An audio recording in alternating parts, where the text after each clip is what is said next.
So thank you. ഇന്ന് join ചെയ്തിരിക്കുന്ന എല്ലാവരെയും ദൈവം അനുഗ്രഹിക്കട്ടെ. What we would like to look at is when you talk about pastoral care and counseling, നമുക്ക് ബൈബിളിൽ നിന്ന് ഒരു പാസ്റ്ററൽ ഇന്റർവെൻഷൻ അല്ലെങ്കിൽ ഒരു കെയർ ആൻഡ് കൗൺസിലിംഗ് ആസ്പെക്ട് പലയിടത്തും കാണാനുണ്ട്.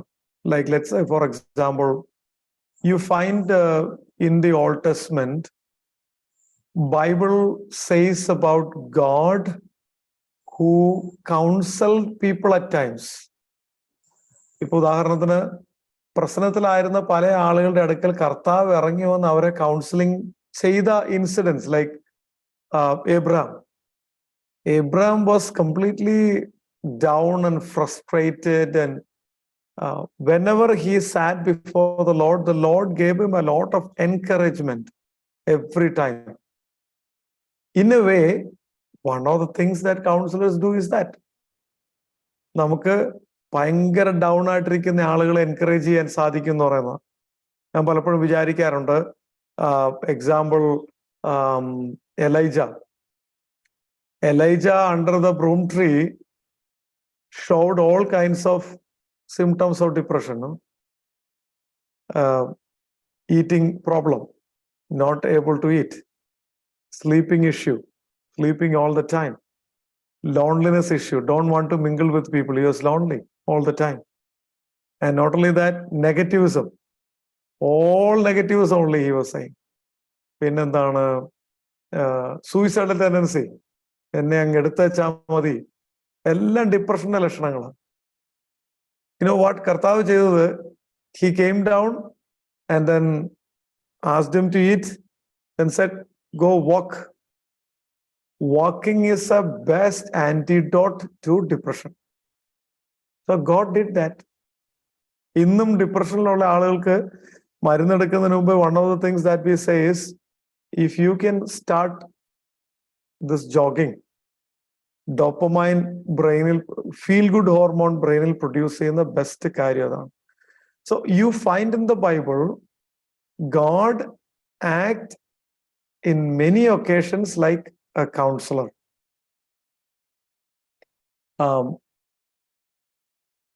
The personal growth, family relationship, social relationship, spiritual growth, all those things are found as interventions of God in the Bible.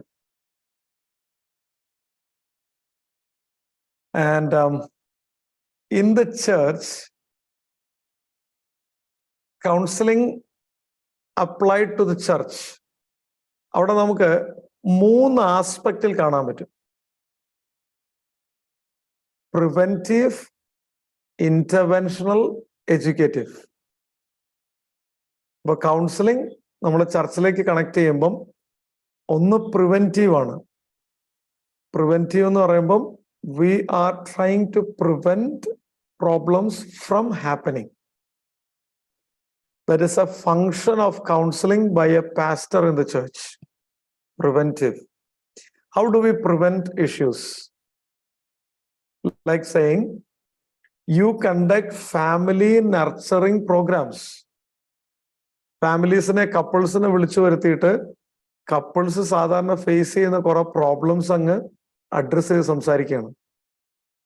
Problems ഉണ്ടാകാതിരിക്കാൻ എന്തെല്ലാം ചെയ്യണം, കപ്പിൾസിന്റെ ആ റിലേഷൻഷിപ്പ് എൻറിച്ച് ചെയ്യാൻ. So we R conducting a meeting that helps couples to enhance their love and bonding.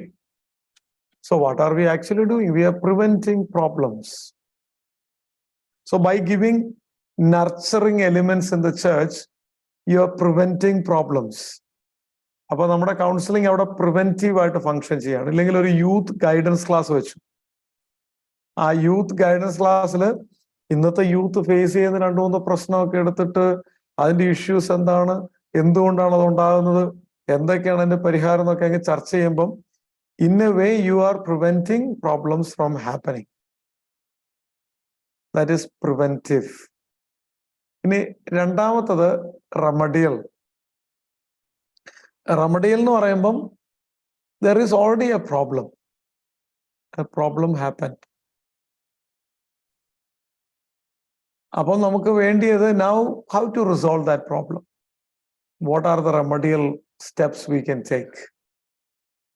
That maybe you may sit with people and then you may talk to them personally, hear them, chalk out certain strategy with them. അങ്ങനെയാണത്.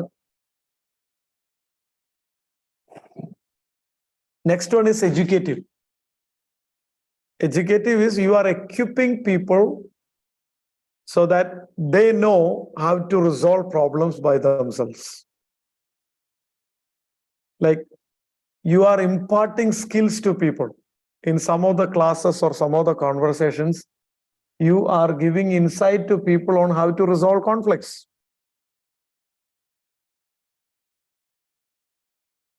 If a problem happens, how do we handle it?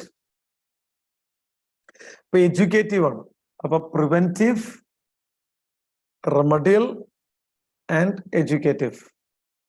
Educative involves a lot of insights, guidances. Especially, let's say, some people who are struggling with some spiritual issues. അവർക്ക് ചില doctrinal issue, Bible പരമായിട്ടുള്ള കുറെ സംശയങ്ങൾ, അത്തരം issues. So what we try to do there is by imparting information to people by way of educating them, we are helping many problems getting resolved actually. അപ്പൊ അങ്ങനെയാണ് നമ്മൾ അതിൽ.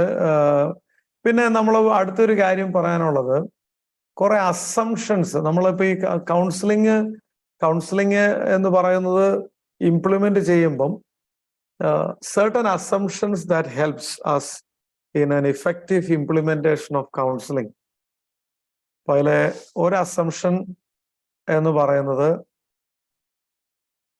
ബോഡി മൈൻഡ് സ്പിരിറ്റ് എൻറ്റിറ്റി, അതിനെക്കുറിച്ചുള്ള understanding. ദേഹം ദേഹി ആത്മാവ് understanding.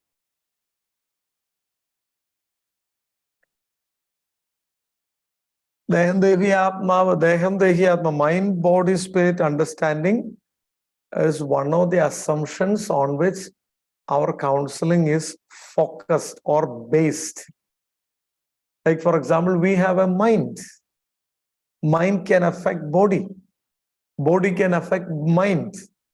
When you are down in your body. When you are down in your body, your mind is also down. I mean, there is a person called Viktor Frankl. Nazi പീഡനകാലത്ത്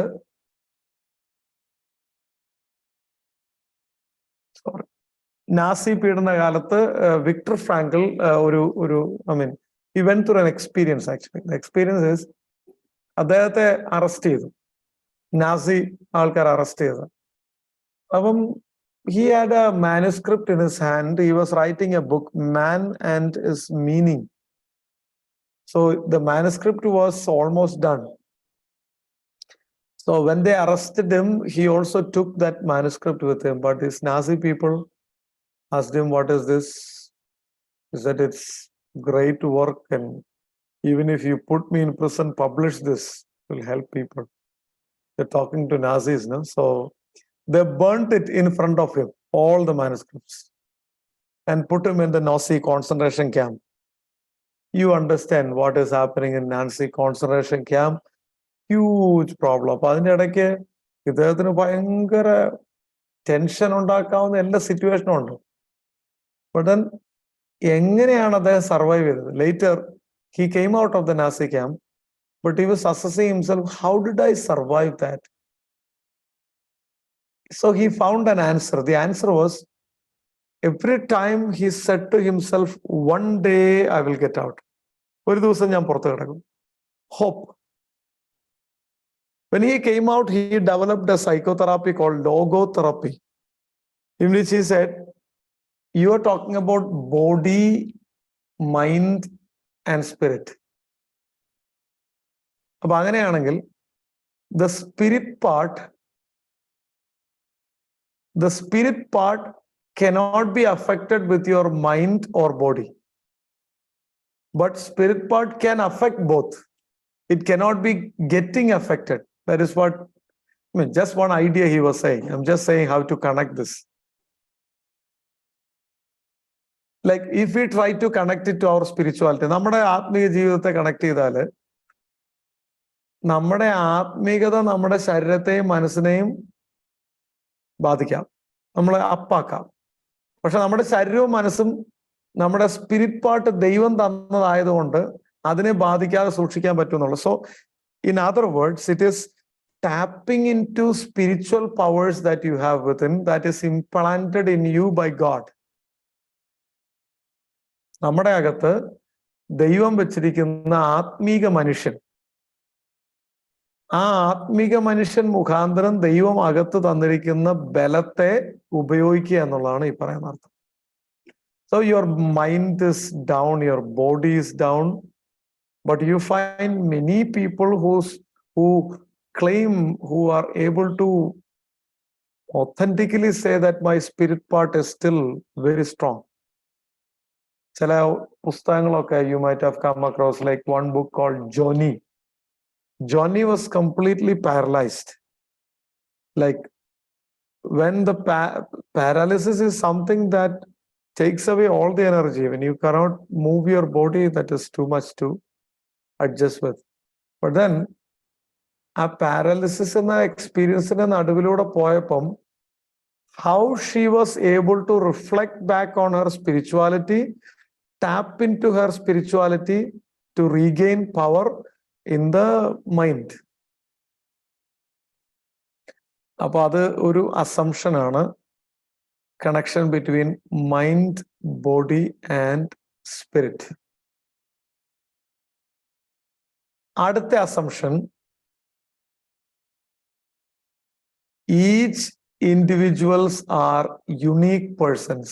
ഓരോ വ്യക്തികളും നിസ്തുല്യരായ വ്യക്തികളാണെന്ന assumption. Counselling നമ്മൾ പഠിക്കുമ്പം അത് എന്തിൽ അടിസ്ഥാനപ്പെട്ടിരിക്കുന്നു എന്ന് ചോദിച്ചാൽ കുറച്ച് ധാരണകൾ അടിസ്ഥാനപ്പെട്ടിരിക്കും. അടുത്തൊരു ധാരണയെ കുറിച്ചാണ് ഞാൻ പറഞ്ഞത്, എല്ലാ മനുഷ്യരും വ്യത്യസ്തരാണ് എന്ന ധാരണ. That really helps. You know how that helps? എല്ലാ മനുഷ്യരും ഡിഫറെന്റ് ആണെങ്കിൽ, when I sit for counseling with somebody, I understand that somebody is interpreting his or her problem in his own way, her own way. I interpret that problem from my own way. So better, let me not impose my ideas and advices on the other person. Because how much ever I try to understand the other person, I have limitation. I should try my best. എന്റെ മുമ്പിലിരിക്കുന്ന counselling ഇരിക്കുന്ന ആളെ പരമാവധി ഉൾക്കൊള്ളാൻ നമ്മൾ ശ്രമിക്കണം. That is understandable. But then advises, it naturally comes from, ഒരു പദം പറഞ്ഞാൽ ഫ്രെയിം ഓഫ് റെഫറൻസ്. ആക്ച്വലി എന്റെ അഡ്വൈസ് എന്റെ frame of reference. That is what the problem is. The client is looking at a problem with the client's frame of reference, which is totally different from counselor's frame of reference. So what should the counselor do? Get out of your frame of reference. Try to get into the frame of reference of the client.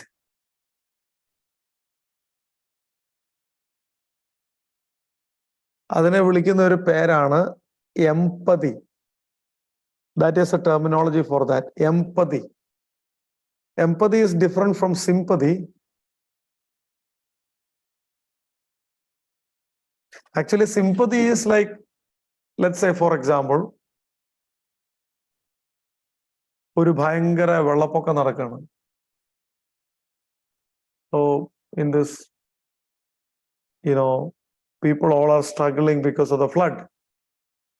But you are standing on top of the building and you look down and say, oh, terrible, terrible, terrible. Should not happen to anybody. Let's imagine Bangalore. People who are living in the hut, they are running here and there because water is gushing in. But your residence is on the 5th floor of that building. And you're looking down to those people and saying, terrible, terrible, terrible. That is sympathy. But you come down from that 5th floor, you stand in the water along with those people, hold their hand and say, hey, I understand it is very tough that the water is coming in. That's empathy. In a way, it is the ability to get inside the shoes of others. മറ്റുള്ളവരുടെ ഷൂസിൽ നിന്ന് ചിന്തിക്കാൻ കഴിയുക. Or more specifically, it is the ability to get inside the skin of the client to see things as clients see it.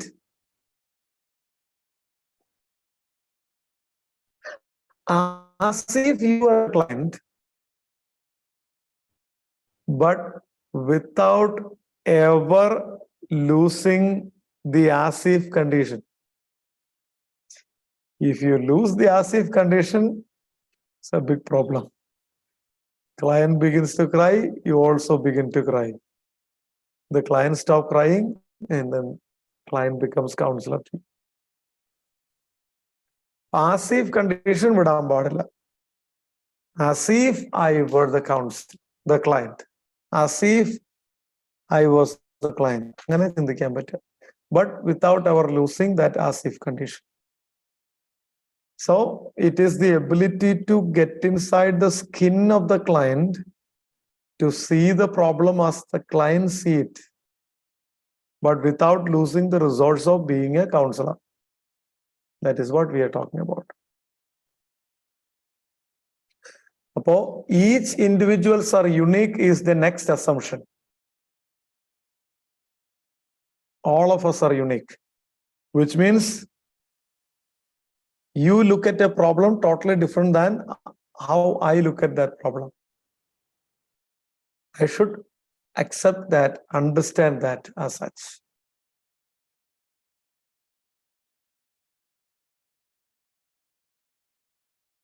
So that is another assumption.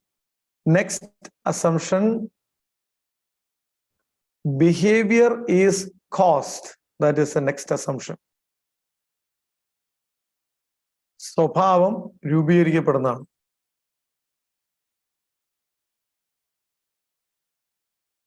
So in other words, whatever behavior you are going to talk about, the assumption is that is formed, made. A behavior രൂപപ്പെട്ടതാണ്. So what is the advantage here? If this is a behavior that is being formed, you have all the chance to unlearn. നമ്മൾ കഴിഞ്ഞ ക്ലാസ്സിൽ പറഞ്ഞല്ലോ adaptability of human being.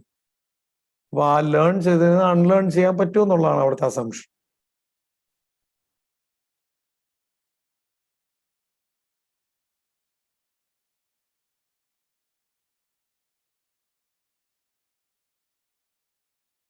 ഇനി 2 തരത്തിലുള്ള counselling ഉണ്ട്.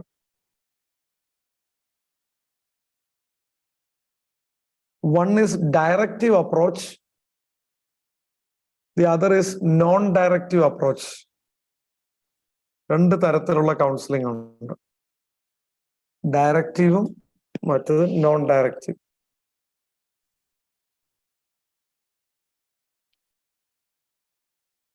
Directive എന്ന് പറഞ്ഞാൽ that involves a lot of advice giving.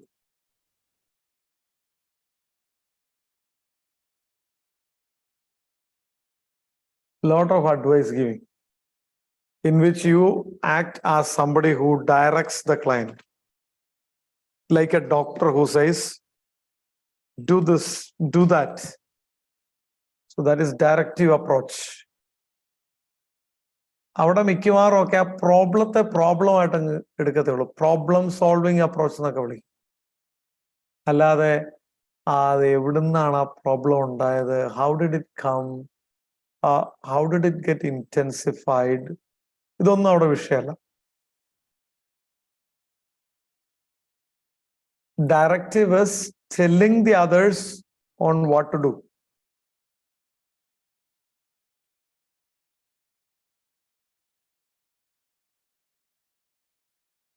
But non-directive is different.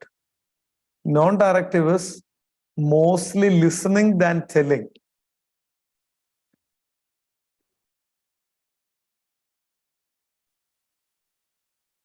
That is non-directive approach, mostly listening than telling. It involves a lot of struggling with the other person to find solutions, actually, or partnering with the other person to find solution.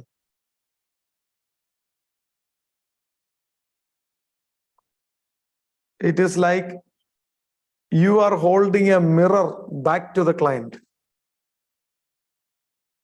so that the client is able to see himself more clearly. That results in a constructive steps from client. That is what real counseling is all about.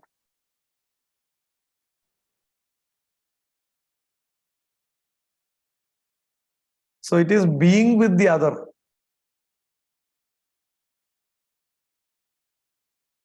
A lot of concern is part of it about the other person.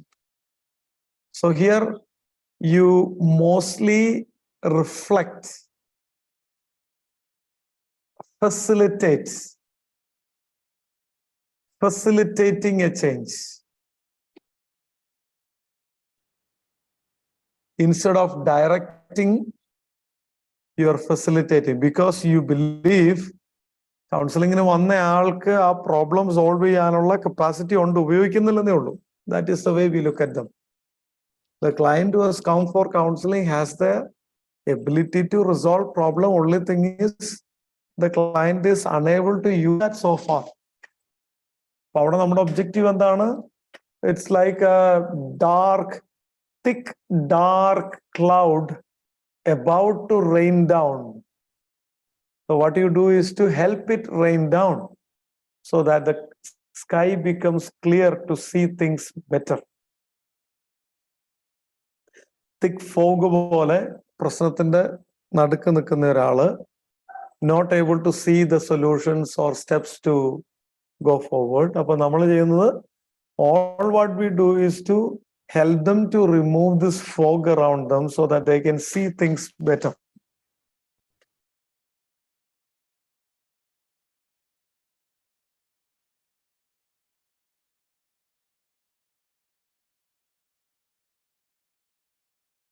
Okay. പിന്നെ secular കൗൺസിലിങ്ങും pastoral കൗൺസിലിംഗും തമ്മിലുള്ള വ്യത്യാസം കൂടെ പറയാം. Difference between secular counseling and pastoral counseling.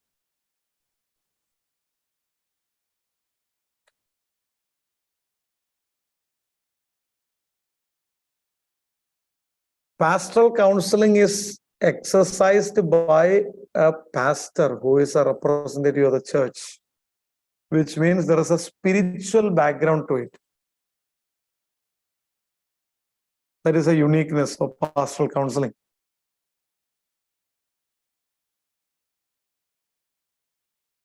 The pastor also has some spiritual authority.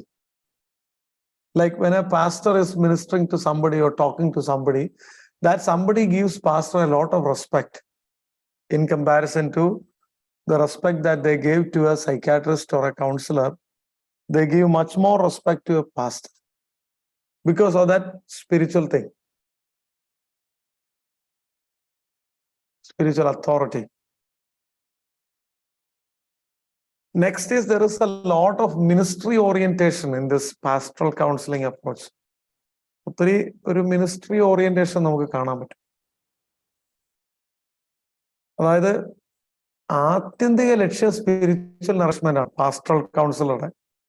You might involve using all techniques in psychology and counseling But your ultimate intention is a person should come to God. Spiritual intentions. That is there. So spiritual nourishment is the mark of a pastoral counselor. So a pastoral counselor must never hesitate to use spiritual resources in doing counseling. Spiritual resources must be used. Pastoral counselors generally do that. They use spiritual resources.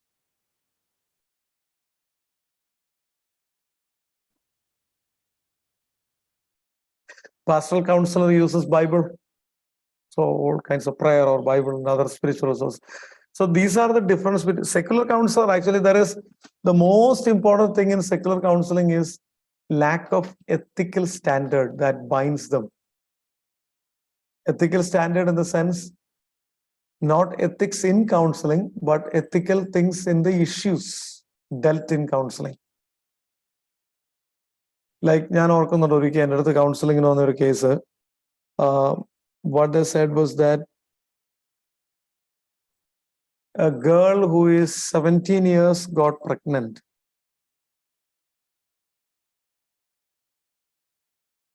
So naturally, everybody want to go for divorce. I mean, this abortion. That was. But then a secular counselor says, yes, go ahead. But a spiritual counselor, I mean, the pastoral counselor has a difficulty here. The pastoral counselor says, I understand it's a big adjustment issue. It's not easy to overcome. All those things are true, but we can't kill a life. We can't destroy a life. So there is a difference in the ethical standpoint. അപ്പൊ അങ്ങനെ കുറെ differences ഇപ്പം എന്താണ് കൗൺസിലിങ്ങില് ഒരു പരിധിക്ക് അപ്പുറത്തേക്ക് ഒരു കുടുംബ പ്രശ്നം പറഞ്ഞാൽ സെക്കുലർ കൗൺസിലർ പറയും okay go for a divorce. Christian counsellor ഡിവോഴ്സിന്റെ വക്കി നിൽക്കുന്നുള്ളവരോടും പറയും do you think is there any possibility we can rectify this? അതാണ് സെക്കുലർ കൗൺസിലറും സ്പിരിച്വൽ കൗൺസിലറും പാസ്റ്ററൽ കൗൺസിലറും തമ്മിലുള്ള വ്യത്യാസം. ആർക്കെങ്കിലും ഒരു ചോദ്യം ചോദിക്കാൻ ആഗ്രഹിക്കുന്നുണ്ടോ?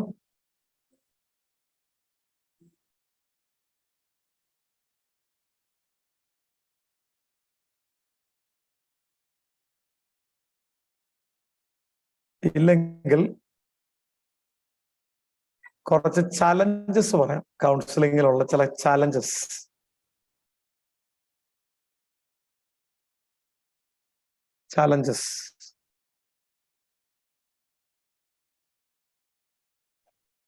Number one, transference and counter-transference. Transference and counter-transference.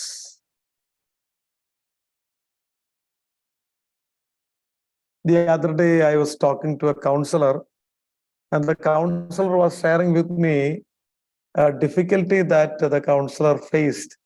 So the counselor is saying, I need some advice to manage this. He is somebody who works among youngsters.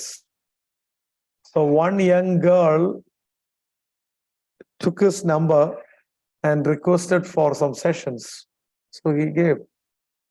The girl said, I have an affair and it's almost going very unhealthy and a lot of sin that is happening between us and a lot of confessions. ഇത് കഴിഞ്ഞ് കുറെ കഴിഞ്ഞ് ചിലപ്പം she want to call every day and talk. So the counselor said, I mean, I'm not that free to talk. Then she becomes in online, I mean, the social media platform and chat. And after that, she says, I don't want your counseling, I want you. Because you resemble somebody whom I like very much. Called transference. Here, the client is taking the counselor in the place of somebody else. Counseling cannot proceed. You have to confront that. Guide the client to somebody else.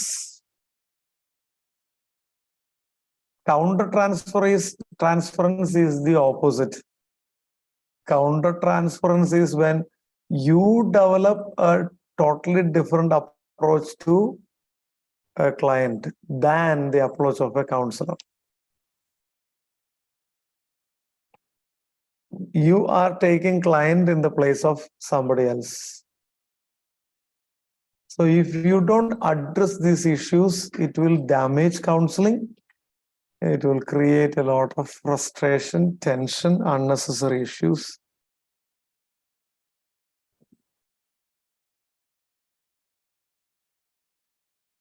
അടുത്തത് reluctant clients ആണ് next one. അതായത് കൗൺസിലിങ്ങിന് വന്നത് ആരോ ഉന്തിത്തള്ളി കൊണ്ടുവന്നാണ്. വലിയ ബുദ്ധിമുട്ടാണ്. എൻ്റെ അടുത്തൊരു ആളെ കൗൺസിലിങ്ങിന് ഉണ്ടെന്ന് ഓർക്കുന്നു. So she was saying, I'm fed up with this boy and I resigned my job and came here to take care of him, and this is what he's doing, that is what he's doing. And then so many accusations like too much addiction to internet and etc., etc. So she said, you talk to my boy. So I talked to the boy and I was trying to get what is going on. He won't. I tried my best, but he won't speak even a word. So at last I failed because he's not talking, not willing to talk. Then I said, okay, if you are not willing to talk to me, then we will stop the counseling here. But only request is, tell me why you are not talking and you can go. Then he said, അമ്മയോട് പറഞ്ഞാൽ കയ്യിൽ വെച്ചേക്കാൻ പറഞ്ഞാൽ. What? Yeah, she want to get more strict, more secrecy from me, things that I hide. അങ്ങനെ പറഞ്ഞ. Yeah, in my school, the class teacher said if anybody need counseling, they can come. I was the first one to go. I told things that I feel bad about my mother. Before I reach home, the teacher calls my mother and informs everything that I said. So breach of confidentiality. That has destroyed my trust in any counselor. So now she thinks if there is more things that she want to know, that's why she brought me to you. That made the client very reluctant. Some failed counseling experiences makes reluctant clients. Next is unfocused clients. Unfocused.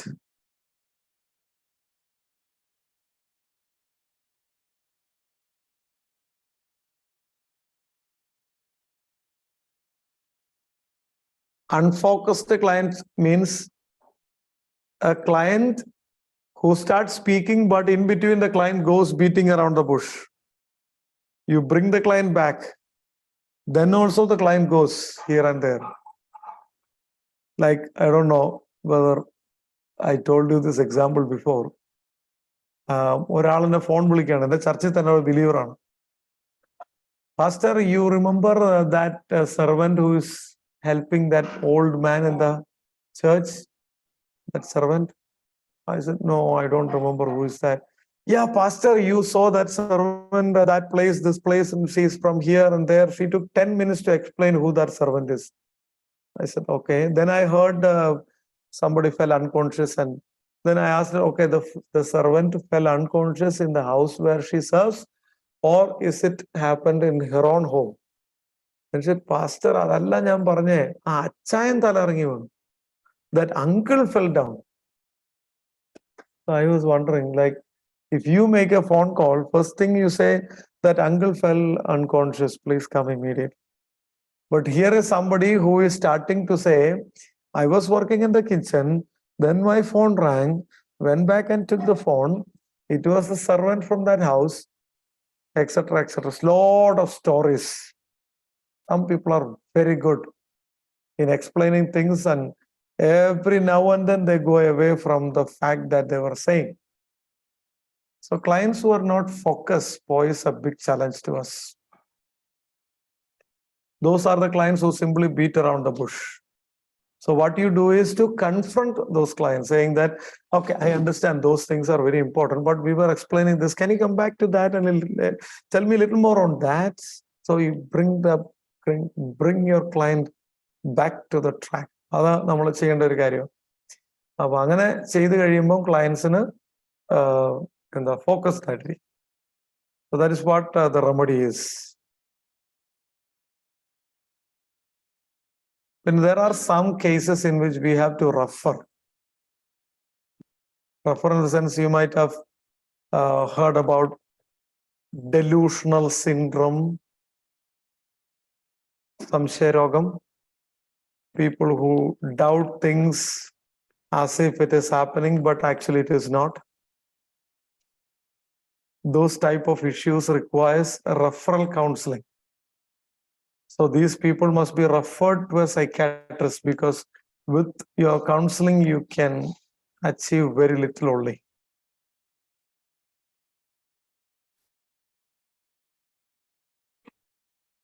Okay, so any other questions? Anybody want to ask a question, please? Sir, one question. Yes. Sir, the example you spoke about the boy, personally, I feel that teacher did bad, wrong, actually not bad, wrong, the word is wrong. Isn't it there something, if the child is minor, the parents should be informed or something like that? Other confidentiality, like when we talk about confidentiality in counseling, we'll talk more about that. There are certain things like, let's say, if a child is getting abused, then we have obligation to inform the parents. Or Yes, sir. child's life is in danger. Yes, sir. Somebody is so suicidal, very highly suicidal. Even after counseling, we couldn't achieve much. In that case, we may have to inform. So exceptional cases, we may have to, but otherwise, it's not good that we inform the concerned people. So Yes, sir. if there are certain things coming up in counseling, like the suicide, severe suicide tendency and all, at the end of the counseling, you can say, please allow me to convey this to your immediate family members, because they might not want you to end up your life. That's why they brought you here. So please be in contact with them and things like that. We can say that also.